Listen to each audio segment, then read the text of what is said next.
guys, welcome back. This is Tanya and Modoni. Welcome back to Power Up, the place to brave up and live your best life. So today we're going to be talking about confidence, and we hear this topic again and again. And there was a study that was recently done that showed that competence only attributes towards 4% of our ability to move up in our career, whereas confidence contributes largely the remaining part. So Tanya, how can we learn how to be confident when we're speaking up? I like that. It's a great preamble into what I want to talk about. So I want you to imagine this scenario. I'm a work in progress. I keep saying that. This has happened to me more times than I care to remember. So imagine this scenario. You're in a room full of smart, talented peers like yourself, or you're in a departmental meeting. There's a topic that is being spoken about, that you're passionate about. You've done your research, you have a lot of insights, and you're so excited about this session because you get to share these insights. And then the person who's heading the meeting or at the podium asks a question. You know exactly what you want to say. You know how to put it and you know how to back it up. But just as you're about to put up your hand or to speak up, you have this niggling doubt, and it goes like, what if you're wrong? And the whole room laughs at you. What if you make a fool of yourself? Or what if you're mocked by people? And your confidence goes from here to here. So what happens is someone else picks up.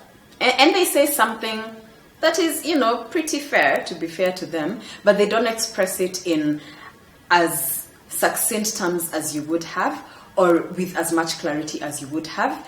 And then what happens is that you start to beat yourself up. You feel resentful. You start wondering, why am I not as good as this person? And then you start creating this narrative in your head where you're like, I'm such a loser. Like, why couldn't I just put my hand up and speak? Or why couldn't I just, say something? And this comes from our past and to a large extent our present.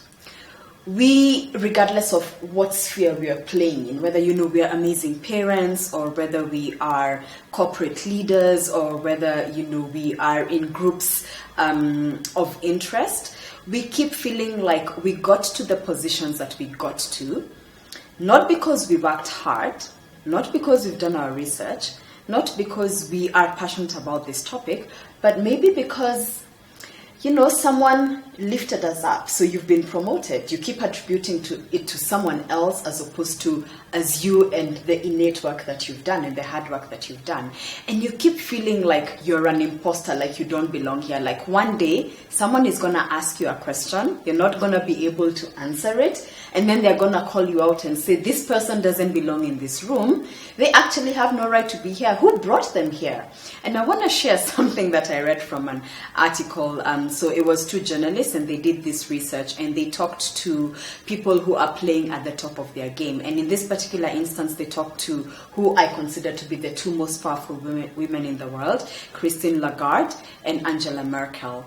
And just by virtue of the fact that they hold such key positions in very international spaces, you would expect them to have this confidence where they never really doubt themselves. And one of the things they said is that before they go into a meeting, because their fear is that someone is going to ask them a question that they're not going to be able to answer, and it's going to embarrass them somewhat, they over-prepare every single time for the meetings they go to. And this is not a gender thing, but to be honest, the rooms that they interact with are probably overwhelmingly male than female. So they're always afraid that a man is going to ask them something, they're not going to be able to defend their answer, and it's going to send a signal that they are not worthy to be in that room. And when I heard this, I wondered to myself, what hope is there for the rest of us? But coming back to the conversation, one thing that I came across that talks about how to tackle this, because really when you get to a certain point, it's just about standing up and speaking your truth and standing in your light. And it says, speak early, speak often, and speak calmly. And the speak early is because the more you wait without speaking and other people in the room speak, the less your confidence becomes, and you start doubting yourself and thinking you're going to be laughed out. So let's just be the kind of people who actually just stand up and we give our insight. In a lot of cases, there's no right and wrong answer. In a lot of cases, it's an insight, it's a perspective. And I think for me, that's the one thing that's worked. So these days when I find myself shirking or shrinking or having an insight and holding it back, before I even have time to second guess myself, I just put my hand up, and then when I'm selected to speak, I'll figure out what to say.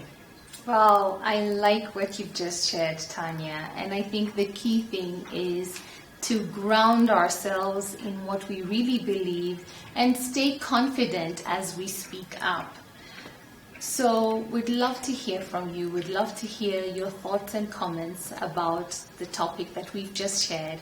Please subscribe to Power Up, the place to brave up and live your best life.